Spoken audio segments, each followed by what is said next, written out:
You're listening to the Infinite Banking Mastery Podcast. Did you know that you could build a tax-free pool of wealth that's liquid and accessible all your life while building your retirement nest egg? Gain full control of your financial future and stop relying on the government and banks. The wealthy have already discovered this wealth-building secret. Now it's your turn to get financially secure without following the conventional wisdom that keeps you in debt to banks. Now here's your host, Valerie LaRocque.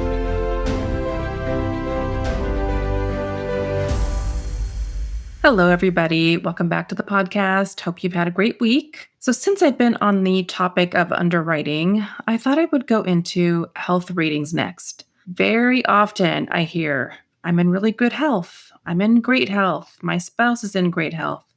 My children are in great health.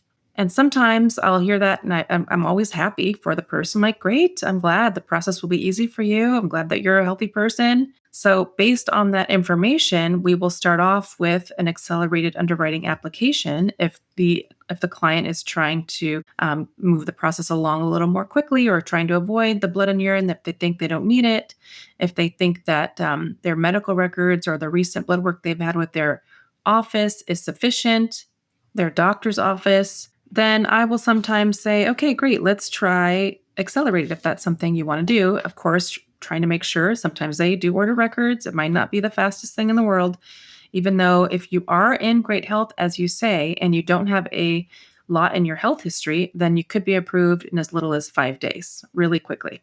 So sometimes I do start that accelerated application based on what they're telling me. And once we get into the application, then that's when you start asking those medical questions and then realize, oops, I don't think we're going to be able to proceed with accelerated. Now, oftentimes we just continue with the application from there, but already understanding this is likely to be kicked out of accelerated underwriting, and you more than likely will have to still take the blood and urine test, or they're going to ask for medical records for sure, something like that. I always have high hopes, and I'm always happy for a client when they feel or believe or think about themselves that they are super healthy. It's just that sometimes the underwriters don't agree depending on your health history. So I thought I would talk about a couple of the things that actually slow it up in underwriting, a couple of the health conditions that cause an application to be stalled or for an underwriter to ask more questions, something that is shocking to a lot of people who think this is really a non-issue in my life or this has been treated and I'm doing good.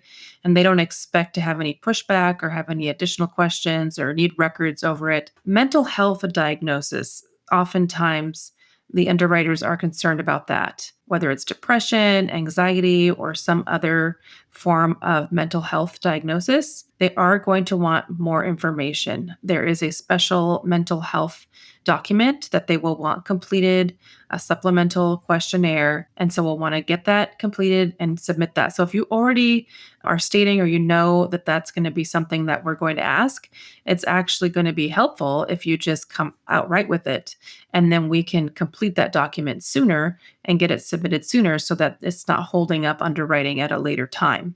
So how the underwriter will see that mental health issue is going to depend on what it is, when you were diagnosed, what was the treatment, what medications were you on, are you still on them, did your doctor want you to be on them, but you decided to take yourself off of them, what is the doctor's opinion of where you stand, just how extreme was or whatever it was you were dealing with, how extreme was it? It's not often going to go right to a decline, but oftentimes it will keep it from being a preferred rating or a health rating better than the average standard non-tobacco.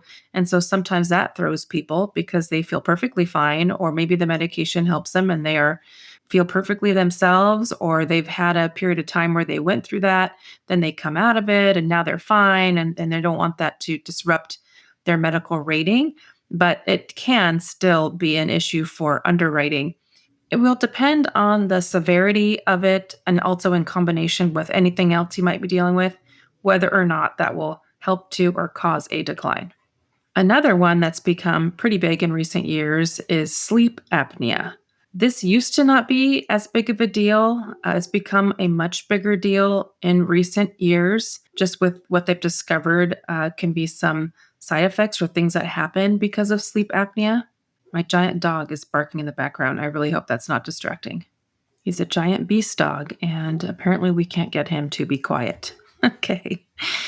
Anyhow, back in the day, if you were diagnosed with sleep apnea and using the CPAP machine that they prescribed to you, usually underwriters were pretty happy with that.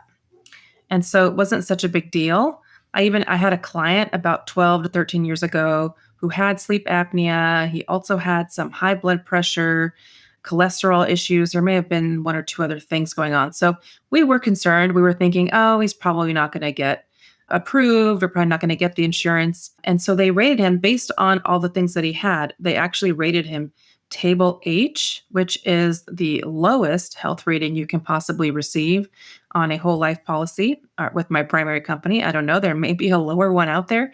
But luckily, because he was taking care of his health and because he was using his CPAP machine regularly and taking the medication the doctor prescribed and trying to take care of his health, they said, oh, he's putting forth a great attempt at using the treatments he was prescribed and improving his health the best way he can, or at least treating what the doctors were concerned about. And so they saw that effort and they actually gave him a standard non tobacco rating, even though he was rated table H, because of the effort that he put into improving his health.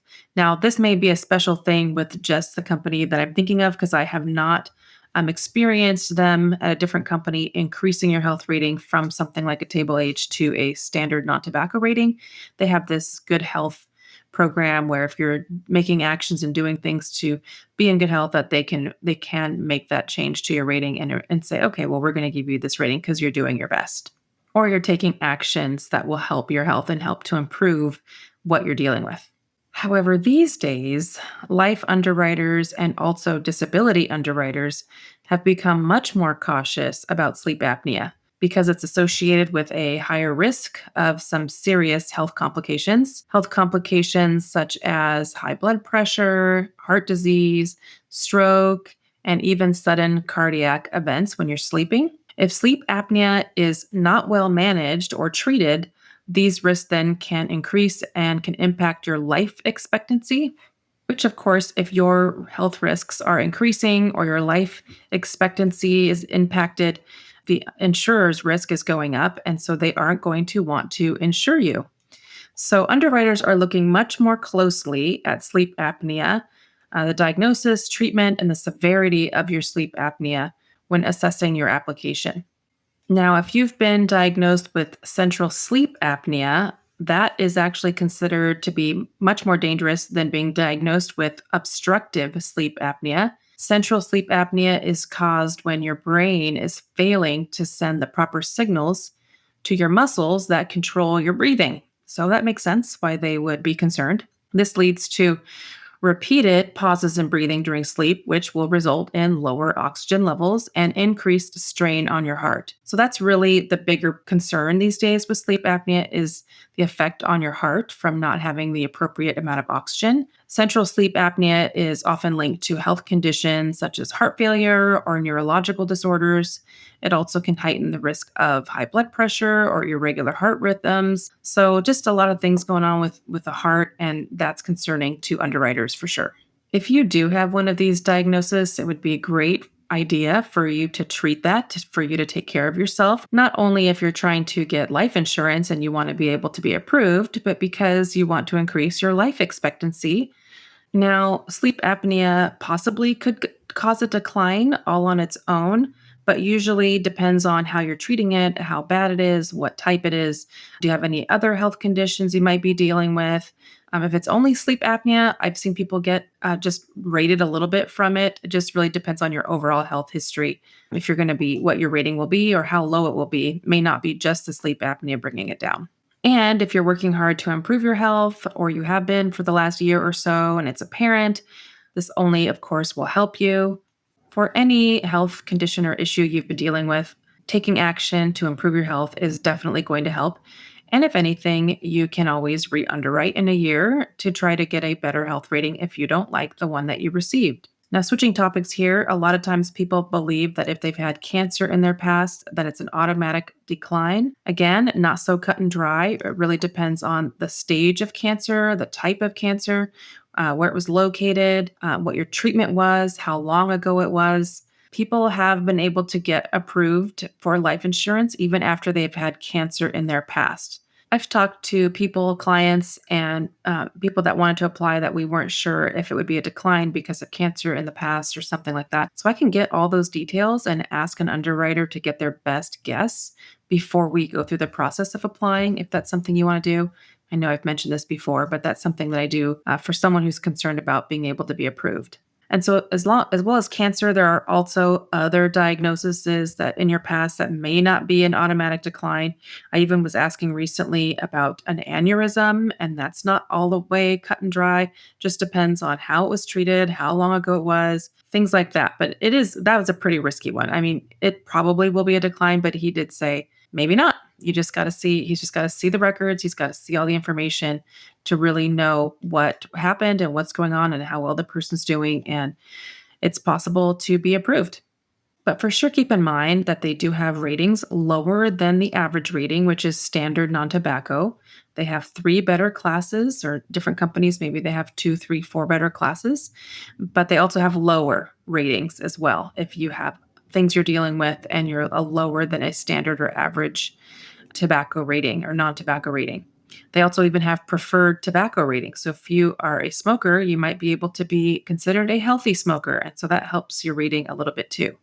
And just a reminder too, that if you were to get a rating that you didn't want, one that you felt, oh, I shouldn't be that low of a health rating, I don't think I want this policy now, or it's not going to be as good, keep in mind that the rating only applies to the base premium. So your paid up additions premium has no effect from that health rating. And that's oftentimes the majority. It usually is the majority of your premium. So just a small portion of your premium is being affected by that health rating. So it doesn't mean you should not go forward, just something we want to look at and redesign the policy according to what makes sense with your health rating. And then you can always go back through underwriting again a year plus later to try to get that health rating changed. And then that would just improve all your numbers on that policy. Another thing to keep in mind when we're building these policies, certain companies, you have to have higher than a certain rating. And if you don't have higher than that certain rating, it goes down to H, A, B, C, D, E, F, G, H, then you're not going to be able to add the paid up additions rider. Sometimes that's a possibility. But again, if you have been given an offer, even if it's too low to add the paid up additions rider, so technically we're not starting off by building it in an infinite banking structure, I still want to decline an offer. If the insurance company is offering you something and it's a lower rating, that just means they feel you're not very healthy and they're not willing to take the risk because they don't think you're going to live that long. So probably a better reason to lock in some life insurance, especially if you have family you're taking care of or somebody who depends on your income, and then let that rating light the fire that helps you to get into your health and attentive to your health and get healthy so that you can get better. And then again, we can try for a better rating in the future. Okay, so that's all I have for you today. I hope that was helpful, informative, and something that will help you when you do finally reach out to me or someone else to apply for insurance. And if you would like to work with me, you can reach out to me at Valerie@alphaomegawealth.com. Thanks so much for listening. Have a great week.